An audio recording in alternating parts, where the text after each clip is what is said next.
Hello everyone, I'm Teacher Suri from Happy Language Club. Teacher ဒီနေ့ Sherry လုပ်ပေးခြင်းနဲ့ spoken pattern လေးကတော့ may I plus buff infinitive pattern လေးပဲဖြစ်ပါတယ်။ဆိုတော့ Teacher ဒီနေ့ဒီ pattern လေးရဲ့အတိတ်ပဲပြီးတော့ဒီ pattern လေးကိုဘယ်လိုနေရာတွေမှာသုံးလဲပေါ့နော်။ဘယ်လိုနေရာတွေမှာသုံးလဲပြီးရင် Teacher တို့ဒီ pattern လေးမှာဘာတွေသတိထားဖို့လိုလဲပြီးရင်ဒီ example ဒီ pattern လေးနဲ့ပတ်သက်တဲ့ example လေးတွေကို Teacher အားလုံးကိုပြပြပေးသွားပါမယ်။ဆိုတော့ Teacher တို့ဒီ may I plus buff infinitive pattern လေးကိုဘယ်နေရာမှာသုံးလဲဆိုရင် Teacher တို့ကိုယ့်ရဲ့ဒီအထက်လူကြီးတွေကိုယ့်ရဲ့ဆရာဆရာမတွေအသက်အရွယ်အပြင်ကိုယ့်ထက်ကြီးတဲ့လူတွေနဲ့ပြောဆိုဆက်ဆံတဲ့အချိန်မှာကိုကသူတို့စီကနေတခုခုလှုပ်ချင်လို့ခွင့်တောင်းချင်တဲ့အခါမျိုးမှာသုံးပါတယ်။ example အဖြစ်ဆိုရင် Teacher တို့ may I come in ကျွန်တော်ဝင်လာလို့ရမလားပေါ့နော်ဒီ example လေးကတော့အားလုံးရင်းနှီးပြီးသားဖြစ်မှာပါဘာလို့ဆိုတော့ကျွန်တော်ကျောင်းနေမှာဆိုရင်ကိုကဆရာမစီကအခန်းထဲဝင်ဖို့အတွက်ပေါ့နော်ခွင့်တောင်းတဲ့အချိန်မျိုးမှာဒီ pattern လေးကိုသုံးပါတယ် may I come in ကျွန်တော်ဝင်လာလို့ရမလား next one may I use your phone ငါမင်းရဲ့ဖုန်းကိုသုံးလို့ရမလားဒါကတော့ကျွန်တော် example လေးပါနောက်ထပ်အသုံးပြုတဲ့တနေရာရှိပါသေးတယ်အဲ့ဒါကဘာလဲဆိုတော့ဒီချက်တို့ကိုကတခြားသူကိုကကူညီပေးရမလားဆိုတဲ့အတိတ်ပဲနဲ့ကိုဘက်ကနေစပြီးတော့ offer လုပ်တဲ့ချိန်မှာလေးသုံးပါတယ် for example may I have you ငါမင်းကိုကူညီပေးရမလား may I open the window ငါပြတင်းပေါက်ကိုဖွင့်ပေးရမလားဒီလိုလေးတွေသုံးပါတယ်အဲ့ဒီမှာကိုကပြောတဲ့ချိန်မှာဒီလိုပုံစံမျိုးနဲ့သုံးတယ်ကိုကိုပြောလာတဲ့အချိန်မှာလေဒီချက်တို့ကဒါကိုဘက်ကသဘောတူတဲ့အခြေအနေရှိမယ်ညင်းပယ်တဲ့အခြေအနေရှိပါမယ်သဘောတူတဲ့အခြေအနေမှာတော့ဒီချက်ဘယ်လိုတွေပြန်ပြီးတော့ response လုပ်လို့ရမလဲဆိုရင် yes you may ရတယ်မင်းလုပ်လို့ရတယ်ဆိုတဲ့သဘောပါ yes you may next one နောက်ထပ်တစ်မျိုးအနေနဲ့ဒီချက်ဘယ်လိုသုံးမလဲဆိုရင် yes of course ဒါပေါ့မင်းလုပ်လို့ရတယ်ဆိုတဲ့ပုံစံမျိုးပါကိုကညင်းပယ်ခြင်းတဲ့အချိန်မျိုးမှာဆိုရင်တော့ no you may not မရဘူးပေါ့နော်မင်းလုပ်လို့မရဘူး I'm afraid not ဆိုတော့ तू ကလည်းမရဘူးဆိုတဲ့အသုံးအနှုန်းပါပဲဒီလိုအမျိုးမျိုးပြောလို့ရပါတယ်ဆိုလိုရင်းကတော့အတူတူပါပဲ Okay ဒါဆိုရင်နောက်တစ်ချက်အနေနဲ့ဒီချက်သတိထားရမယ့်အပိုင်းလေးကိုပြောပြပေးပါမယ်ဘာလေးနဲ့သတိထားရမလဲဆိုရင်ဒီချက်တို့ may I ရဲ့နောက်က buff infinitive တန်းပြီးတော့လိုက်ပါတယ် I နဲ့ buff infinitive ရဲ့ကြားထဲမှာဘာဆိုဘာမှခြားစရာမလိုပါဘူးဒါကိုကျောင်းသားအများစုက for example may I go ကျွန်တော်သွားပါရစေ okay ဒါဆိုဒီချက်တော့လုံလောက်ပြီဒါကိုမှ may I to go ဆိုပြီးတော့ go ရဲ့ရှေ့မှာ to တွေထည့်ပြီးတော့သုံးကြရတယ်ပေါ့နော်ဆိုတော့အဲ့ဒီအသုံးတော့ကလုံးဝမှားပါတယ် to ကိုဒီချက်တော့ထည့်သုံးစရာလည်းမလိုဘူးသုံးလို့လည်းမရပါဘူးဒါကတော့အားလုံးသတိထားရမယ့်အချက်လေးပါနောက်ဆုံးအနေနဲ့ဒီချက်အားလုံးကို share လုပ်ပေးချင်တာတစ်ခုကဒီချက်တော့ဒီလိုမျိုးခွင့်တောင်းတဲ့အချိန်မှာ may I အပြင်တခြား pattern တွေလည်းရှိပါတယ်ဘာတွေရှိမလဲဆိုဒီချက်တော့ can I could I ဒါတွေလည်းရှိတယ်ဆိုတော့ဘာကွာတာလဲပေါ့နော်အားလုံးကတော့ခွင့်တောင်းတာကိုသုံးတာပဲဘာကွာတာလဲဆိုရင်ဒီချက်တော့ may I ဆိုတဲ့အတိတ်ပဲကဒါဒီချက်တော့ very polite သူကအရန်ယဉ်ကျေးတယ် very formal ဖြစ်ပါတယ်နောက်ထပ်ဆိုနောက်ကဒီချက်ပြောသွားတဲ့ could I ကသူက polite တော့ဖြစ်တယ်ဒါပေမဲ့ may I နဲ့ရှင်းလိုက်ရင် may I လောက်တော့သူ polite မဖြစ်ဘူးပေါ့နော်နောက်ဆုံး pattern can I plus buff infinitive pattern လေးပေါ့နော်ဒါကတော့ဒီချက်တို့ model အနေနဲ့ပဲသုံးတယ်အရှိက pattern နှစ်ခုနဲ့ရှိရင်သူက polite ဖြစ်တာအနည်းဆုံးပါ may I ကတော့ polite ဖြစ်တာအများဆုံးပါ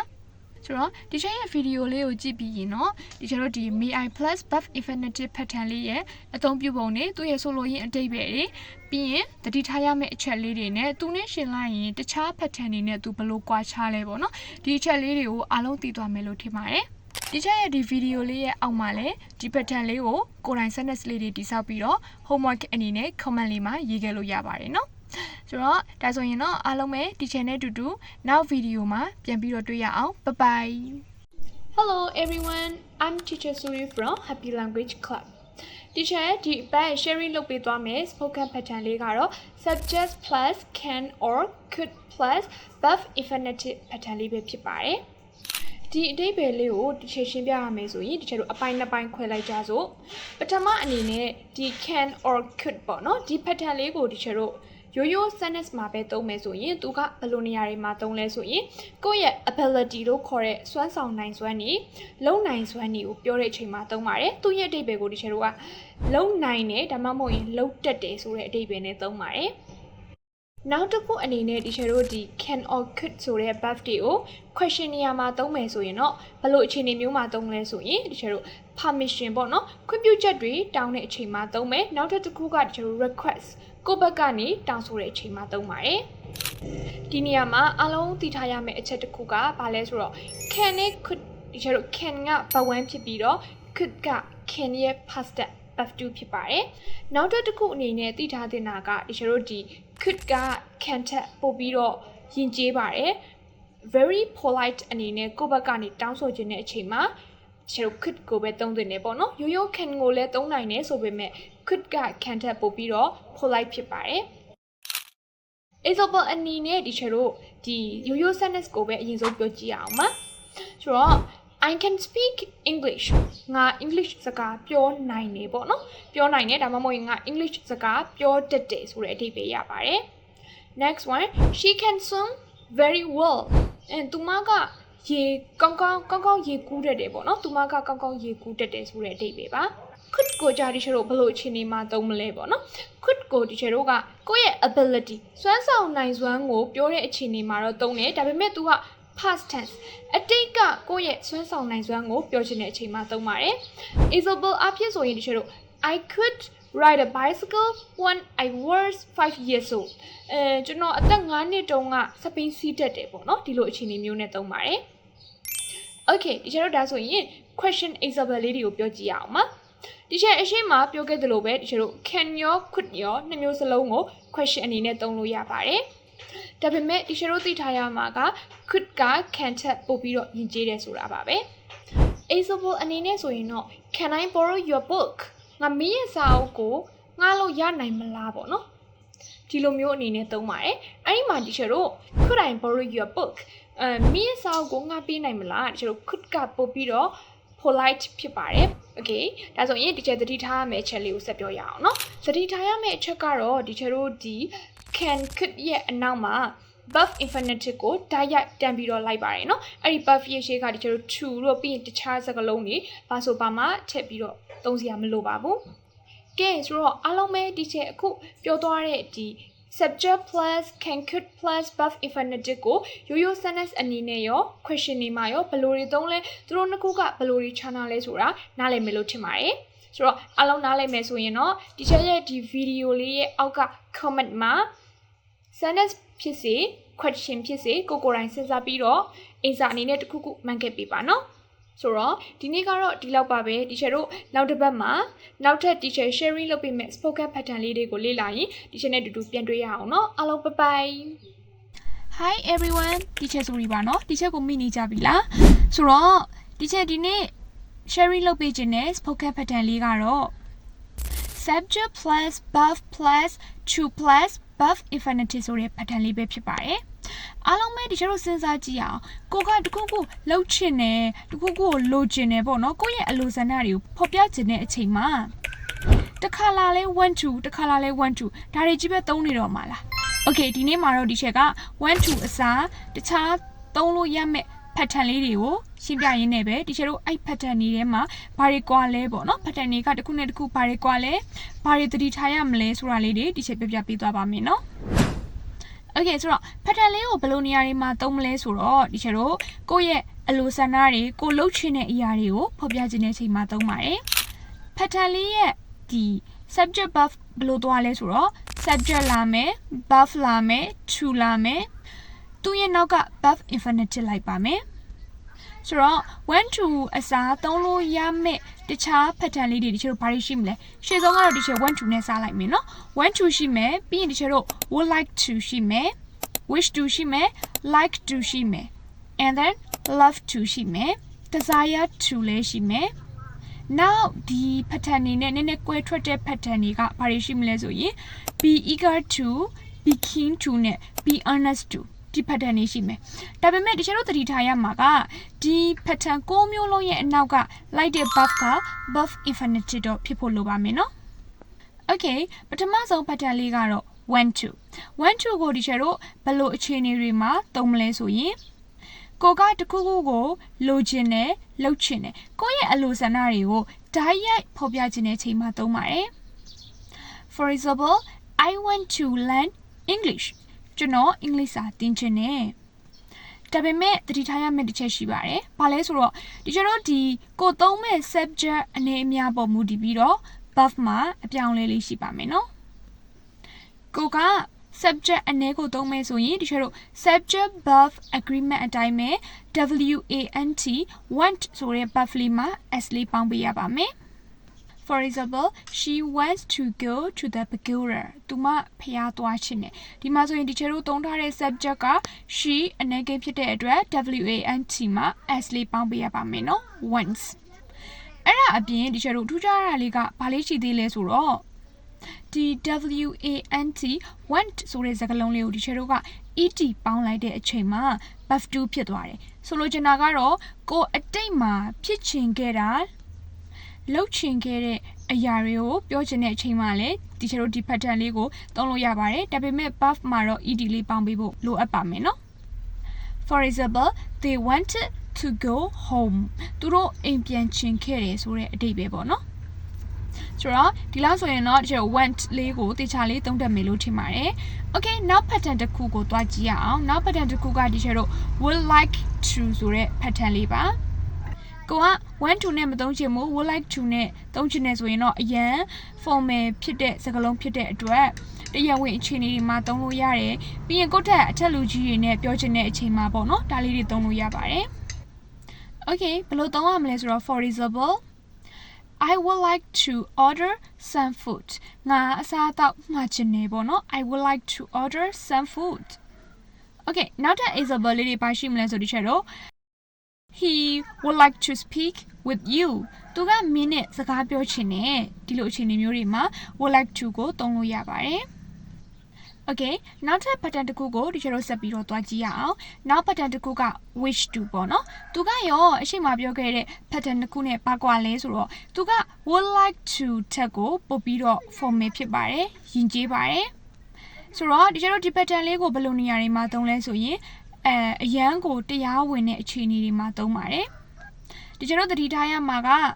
ဒီမှာကိုသုံးတဲ့ subject ပေါ်မူတည်ပြီးတော့ subject verb agreement လေးကိုသတိထားရပါမယ်နော် For example I wish to express my gratitude ငါကျေးဇူးတင်ကြောင်းဖော်ပြလိုပါတယ်ပေါ့နော်ဒီလိုမျိုးသုံးပါတယ်နောက်တစ်ခုဒီချက် subject အနေကိန်းနဲ့သုံးပြရမယ်ဆိုရင် for example she wishes to apply for this position သူမကဒီရာထူးအတွက်အလုပ်လျှောက်လိုပါတယ်ပေါ့နော်ဒီလိုမျိုးသုံးပါတယ် Okay နောက် pattern လေးတစ်ခုကတော့ဗာလဲဆိုတော့ဒီချက်တို့ like to ပေါ့နော် like to ကတော့လုပ်ရတာကြိုက်တယ်လို့ပြောချင်တဲ့အခြေအနေမျိုးမှာသုံးပါတယ်သူကလည်း subject verb agreement လေးလိုအပ်ပါမယ်နော်For example, she likes to cook on weekends. သူမကဒီ weekends စနေတနင်္ဂနွေတွေမှာပေါ့နော်ချက်ပြုတ်ရတာကြိုက်တယ်လို့ပြောတာ Okay နောက်တစ်ခုအနေနဲ့ဒီချက်တို့ကကိုအတိတ်မှာဒီတစ်ခုခုကိုပေါ့နော်လုံးရတာကိုကြိုက်ခဲ့တယ်ဒီလိုမျိုးပြောချင်ရင်လေဒီချက်တို့ကဒီ pattern လေးကိုသုံးလို့ရတယ်ဒါပေမဲ့ like ကိုတော့ have to ပြောင်းပေးရမယ်ပေါ့နော် liked ဆိုပြီးတော့ပြောင်းပေးရပါမယ် For example, we liked to play football ငါတို့ကဘောလုံးကစားရတာကြိုက်တယ်ဆိုတဲ့အဓိပ္ပာယ်ပါ Okay နောက် pattern တစ်ခုကဒီချက်တို့ love to ဆိုတဲ့ pattern လေးပါ love to ဆိုတဲ့ pattern လေးကလည်းဒီချက်တို့အပေါ်က like to နဲ့တူတော့တူတယ်ဒါပေမဲ့ဒီချက်တို့ love to ဆိုတာကကိုကလုံးရတာကိုအရန်ကြိုက်တယ်လို့ပြောချင်တဲ့အခြေအနေမျိုးမှာသုံးပါတယ် For example, I love to travel around the world ငါကကမ္ဘာလှည့်ရတာကြိုက်တယ်ဒီလိုမျိုးပြောတာပေါ့နော်ဒီမှာလည်းသတိထားရမှာကဒီချက်တို့ subject verb agreement လေးသတိထားဖို့လိုပါမယ်နော် Okay နောက် pattern လေးတစ်ခုကဒီချက်တို့ desire to ဆိုတဲ့ pattern လေးပါဒီကောင်လေးကတော့လှုပ်ချင်စိတ်အပြင်းထန်ရှိတယ်လို့ပြောချင်တဲ့အခြေအနေမျိုးမှာသုံးပါတယ် For example, I desire to improve my skills ငါရဲ့ skills တွေကိုတိုးတက်အောင်လုပ်ချင်တယ်ပေါ့နော်တိုးတက်အောင်လုပ်ချင်တယ်တိုးတက်ချင်စိတ်ရှိတယ်ဒီလိုမျိုးအခြေအနေမျိုးမှာသုံးပါတယ်ဒီမှာလည်း subject verb agreement လေးသတိထားဖို့လိုအပ်ပါမယ်နော် Okay နောက်ဆုံး pattern လေး၃ခုကိုဒီချက်ပေါင်းပြီးတော့ပြောလိုက်ပါမယ်နောက်ဆုံး pattern လေး၃ခုက be eager to be keen to နဲ့ be honest to ဆိုတဲ့ pattern လေးပါဒီသုံးလုံးရဲ့နောက်က verb infinitive လိုက်ပါတယ်အဲ့ဒီမှာဒီချက်တို့အရှိမသုံးထားတဲ့ beb ဆိုတဲ့စကားလုံးလေးပေါ့နော်အဲ့ဒီ beb ဆိုတဲ့နေရာမှာဒီချက်တို့က amiss are worst way ဆိုတဲ့ verb to be ပေါ့နော်ကိုပြောချင်တဲ့အခြေအနေအချိန်ခါပေါ်မူတည်ပြီးတော့ဒီ verb 5လုံးနဲ့ကကိုသုံးမဲ့အခြေအနေပေါ်လိုက်ပြီးတော့ပြောင်းရပါတယ်နော်သုံးခုလုံးရဲ့အဓိပ္ပာယ်ကတော့ဒီကျတော့ဘယ်လိုကွာလဲဆိုရင် be eager to စိတ်အားထက်သန်စွာလှုပ်ချင်တယ်လို့အဓိပ္ပာယ်ရပါတယ်နောက်တစ်ခု be keen to စိတ်ဝင်တစားလှုပ်ချင်တယ်ပေါ့နော်စိတ်ဝင်စားစွာလှုပ်ချင်တယ်ဆိုတဲ့အဓိပ္ပာယ်ပါနောက်ဆုံး pattern လေးဖြစ်တဲ့ be honest to ကတော့အလေးအနက်ကိုကလှုပ်ချင်တဲ့အခြေအနေမျိုးမှာသုံးပါတယ်နော်ဒီ pattern 3မျိုးရဲ့ example တွေကို teacher တစ်ခုချင်းစီပြောပြရမယ်ဆိုရင် for example I am eager to start my new job ငါရဲ့အလုပ်အသစ်စလုပ်ဖို့အတွက်စိတ်အားထက်သန်နေလို့ပြောချင်တာပါဒီမှာတော့ teacher က I နဲ့တွဲမှာဖြစ်တဲ့အတွက် verb to be နေရာမှာ am လေးကိုတွဲလိုက်ပါတယ်နော်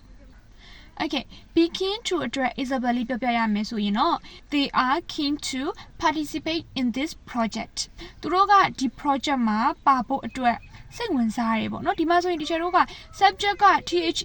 they ကိုသုံးတာဖြစ်တဲ့အတွက် teacher verb to be နေရာမှာ are လေးကိုသုံးလိုက်ပါတယ်နော်ဒါလေးသတိထားပါOkay နောက်ဆုံး pattern လေး be honest to ဆိုတဲ့ pattern လေးပေါ့နော်ဒါလေးအတွက် Isabel လေးပြောပြရမယ်ဆိုရင်တော့ she is honest to succeed in her life သူမရဲ့ဘဝမှာပေါ့နော်ဒီအောင်မြင်ဖို့အတွက်အလေးနဲ့စူးစမ်းတယ်ဆိုတဲ့အဓိပ္ပာယ်ရပါတယ်နော်ကဲဒီလိုဆိုရင်တော့ဒီချက်ရှေ့မှာပြောခဲ့တဲ့ pattern 9မျိုးလုံးကိုနားလည်မယ်လို့ထင်ပါတယ် pattern တစ်ခုချင်းစီကရောဘယ်လိုဆိုလိုရင်းရှိကြသလဲပြီးရင် pattern တစ်ခုနဲ့တစ်ခုရောဘယ်လိုတွေကွာလဲဘယ်လိုတွေသုံးရမလဲဆိုတာအားလုံးနားလည်သွားကြမယ်လို့မျှော်လင့်ပါတယ် Okay ဆိုတော့ဒီချက်ဒီနေ့ sharing လုပ်ပေးလိုက်တဲ့ podcast pattern လေးကိုနားလိုက်တယ်ဆိုရင်တော့ teacher ရဲ့ဒီ video ရဲ့အောက်က comment မှာ pattern 9မျိုးတွေကကိုကြိုက်တဲ့ pattern တစ်ခုနဲ့ပေါ့နော်ကိုယ်တိုင်လေးစဉ်းစားပြီးတော့ sentence လေးတစ်ခုကို example အနေနဲ့မှတ်သွားပြီးလို့ရပါတယ်เนาะအားလုံးဒါဆိုရင်ဒီနေ့ကတော့ teacher တို့ဒီလောက်ပါပဲเนาะနောက်တစ်ပတ်မှာ teacher တခြား sharing လုပ်ပေးမယ်အကြောင်းအရာလေးတွေနဲ့တူတူပြန်ပြီးတော့ဆောင်ကြပါမယ်အားလုံး bye bye